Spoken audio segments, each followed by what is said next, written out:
Bonjour à tous, chers amis, petite vidéo, une espèce de vlog, ça fait longtemps que je n'en avais pas fait. Alors dernièrement, il y a un abonné de la chaîne qui m'a demandé de présenter un petit peu ce que j'avais sur mon râtelier, et bien donc c'est ce que je vais faire dès à présent. Alors, pour commencer à toute gauche, nous avons une canne d'entraînement Cold Steel qui fait à peu près 700 grammes. Alors là, je vous déconseille de faire des assauts avec ça, hein, ça va mal finir. Par contre, pour muscler vos membres, hein, qui sont spécifiquement utilisés pour la canne, c'est vraiment pas mal. C'est un poil lourd, hein, beaucoup plus qu'une canne normale, hein, puisque normalement, une canne normale, on est entre 200 et 300 grammes. Là, on est à 750 à peu près. Entre 700 et 750, je ne sais plus exactement. Et donc, du coup, vous travaillez un peu plus fortement. Juste à côté, nous avons en face une épée à une main. Alors, je vais enlever les gants. Alors, ça, c'est des gants en cuir que j'ai achetés chez Modest Vintage, j'en avais déjà parlé, vous connaissez. Donc juste devant, vous pouvez voir une épée à une main de type médiéval, hein, fabriquée par les forgerons qui nous viennent de Hongrie, je crois. Alors voilà, je montre, il y a l'écran qui s'est coupé. Voilà. Alors c'est ce que j'utiliserai quand je commencerai à étudier l'épée à une main de Saint-Didier. Elle est très sympathique, vraiment c'est du bon matos.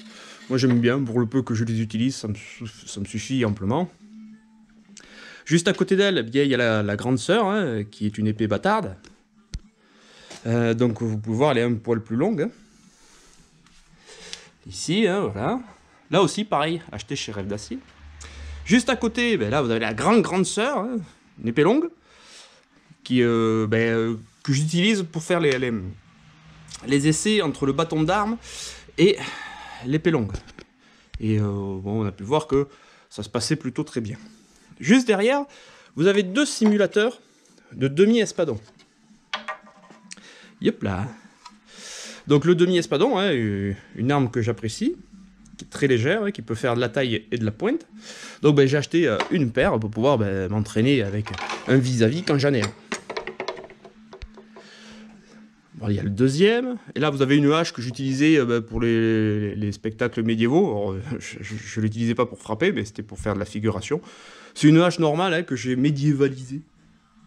Et donc, elle va très bien pour faire ce qu'elle a à faire. Juste à côté, vous avez un sabre modèle 1822 de cavalerie française. Une très belle pièce, malheureusement je n'ai pas le fourreau. Vous voyez la taille de la bête, hein, c'est vraiment une belle œuvre d'art. Et je l'aime bien, très sympa le sabre 1822.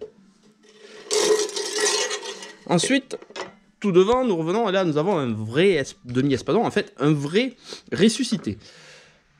On m'avait donné on me l'avait donné à une époque, mais il n'était pas dans cet état, vu qu'il avait passé quelques dizaines d'années caché dans un toit d'une porcherie.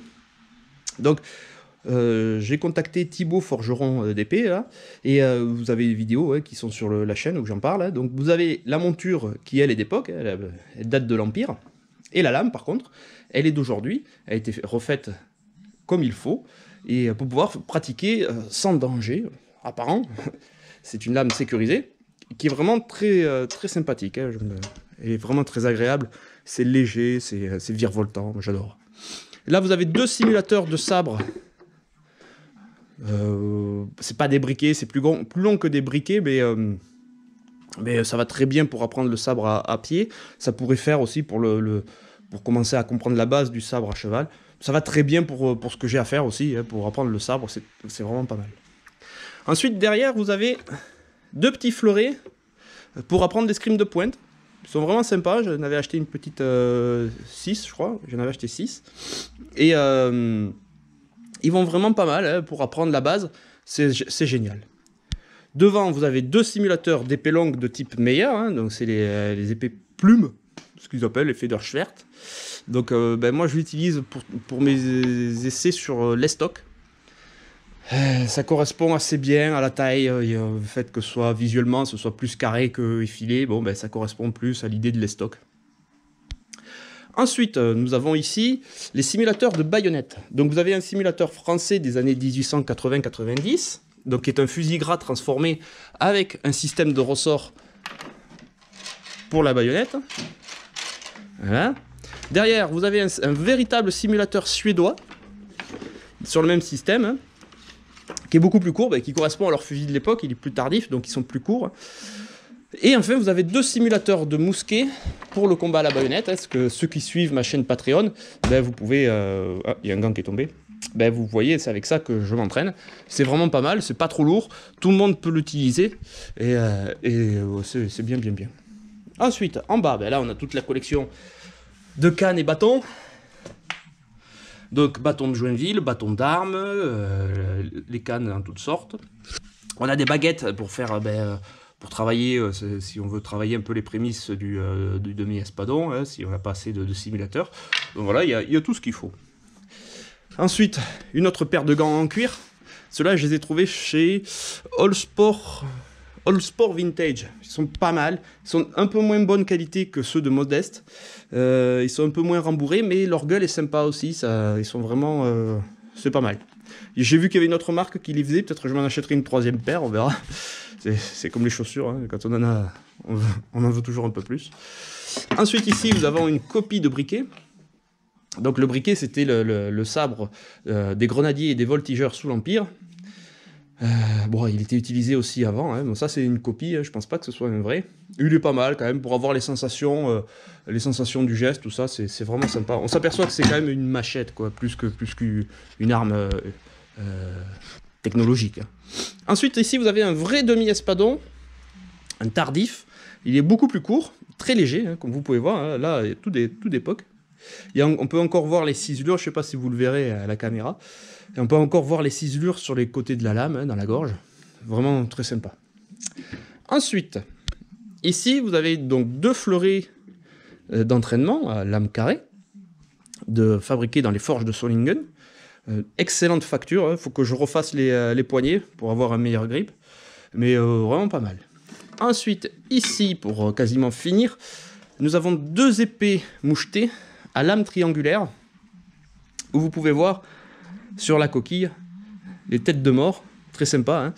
Donc là, on est apparemment début 20e siècle, tout début. Alors, pourquoi faire une lame tri mouchetée?